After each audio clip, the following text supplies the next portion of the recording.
Assalamualaikum warahmatullahi wabarakatuh. Perkenalkan, nama saya Zevanya dari Fokus Grup 3 dengan NIM 210441108. Saya akan menjelaskan tentang hubungan antara demokrasi dengan kedaulatan rakyat. Demokrasi merupakan kata dari Yunani yang akar maknanya berasal dari dua, yaitu demos dan kratos. Demos yang berarti rakyat, kratos yang berarti pemerintah. Di sini mengartikan bahwa rakyat adalah pemegang kekuasaan tertinggi di dalam suatu pemerintahan.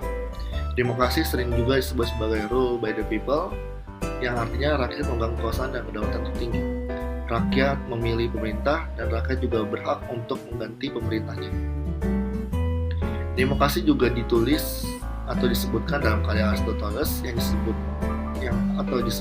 atau berjudul Politik, yang ditulis antara 335 dan 323 sebelum Masehi. Dalam karyanya, Aristoteles menyatakan bahwa asas dari konstitusi demokrasi adalah kebebasan. Setiap demokrasi mempunyai tujuan kebebasan, lalu orang yang memerintah akan mempunyai gilirannya diperintah, dan orang yang diperintah akan mempunyai gilirannya untuk memerintah.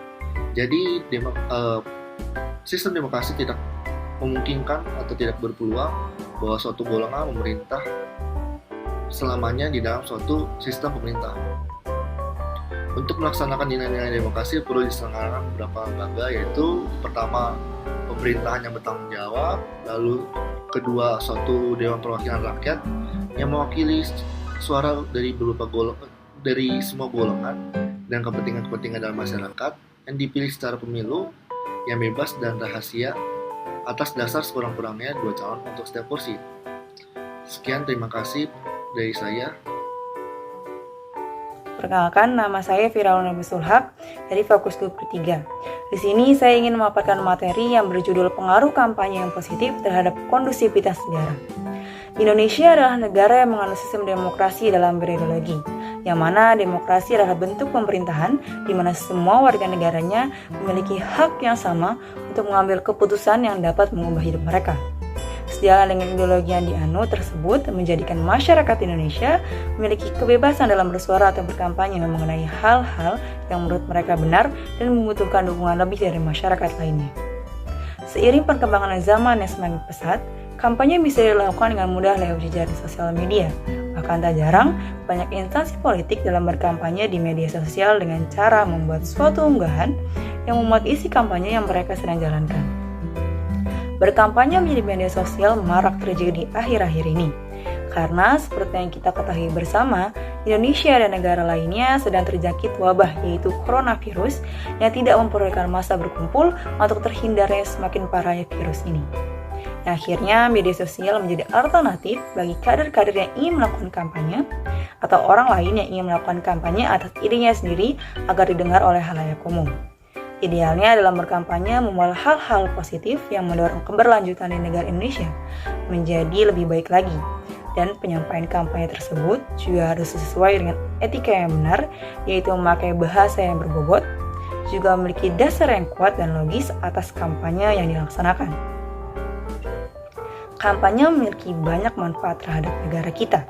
Salah satunya menjadikan masyarakat kita peka dengan apa yang terjadi dalam negara ini dan sebagai sarana yang bisa mengubah pola pikir masyarakat. Saya Risma Ulima Nurung. Di sini saya akan menjelaskan tentang perbandingan demokrasi Pancasila dan kapitalis. Demokrasi Pancasila adalah demokrasi yang berlandaskan sila keempat Pancasila. Demokrasi dikendalikan oleh 2 nilai, yaitu nilai hikmat dan nilai bijak. Namun perlu diingat kalau semua sila Pancasila memiliki kedudukan yang setara dan menjadi satu kesatuan, sehingga demokrasi Pancasila pada dasarnya saling berkaitan erat dengan kelima sila yang ada. Oleh karena itu, perwujudan demokrasi di Indonesia tidak bisa lepas dari Pancasila sebagai dasar negara. Semua sila dalam Pancasila memiliki kedudukan yang sama dan setara, sehingga keterkaitan antara silanya menjadi satu kesatuan membentuk demokrasi. Biasanya demokrasi Pancasila berasal dari falsafah hidup masyarakat, ketuhanan yang Maha Esa.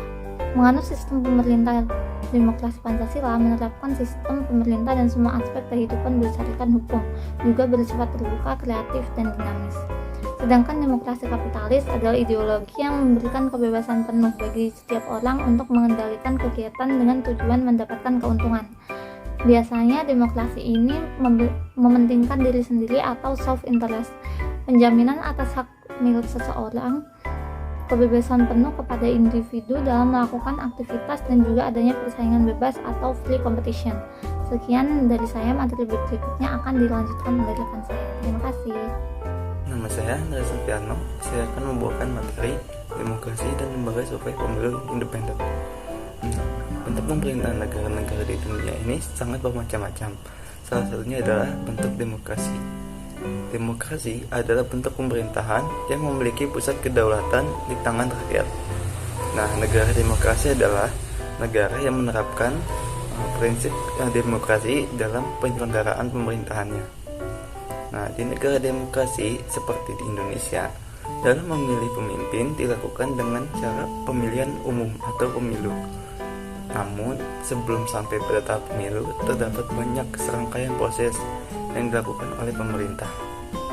Nah, lalu terdapat juga lembaga survei untuk memetakan pendapat atau suara dari masyarakat agar dijadikan sebagai acuan atau gambaran sebelum pemilunya itu diadakan.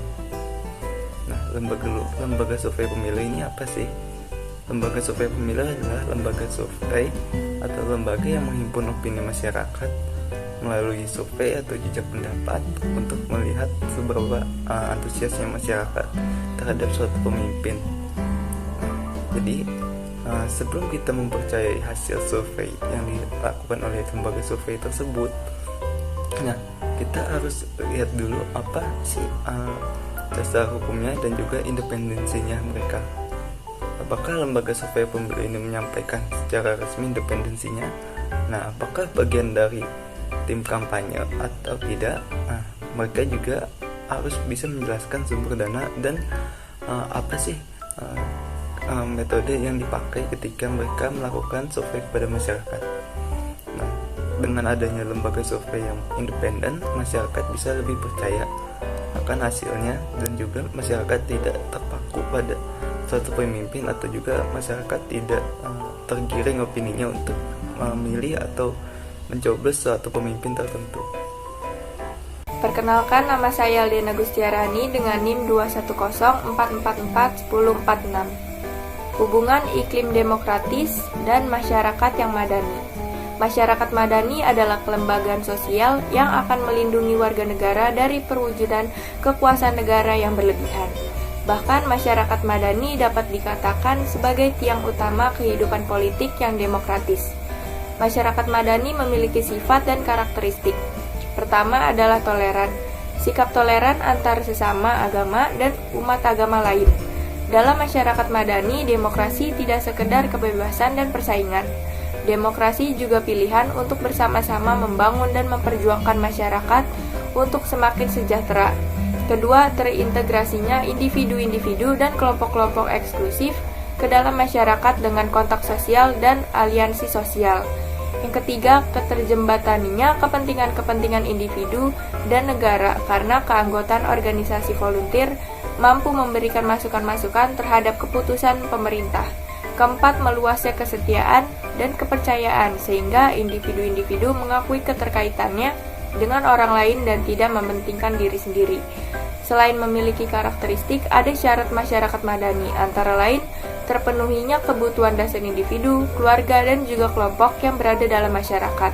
Lalu adanya hak, kemampuan, dan kesempatan bagi masyarakat dan lembaga-lembaga swadaya untuk terlibat dalam setiap forum, sehingga isu-isu kepentingan bersama dan kebijakan publik dapat dikembangkan. Maka hubungan iklim antar demokratis dan masyarakat madani yaitu terselenggaranya sistem pemerintah secara produktif dan berkeadilan sosial, adanya jaminan kepastian dan kepercayaan dari setiap jaringan-jaringan kemasyarakatan, sehingga terjalinnya hubungan dan komunikasi antara masyarakat secara teratur, terbuka, dan terpercaya.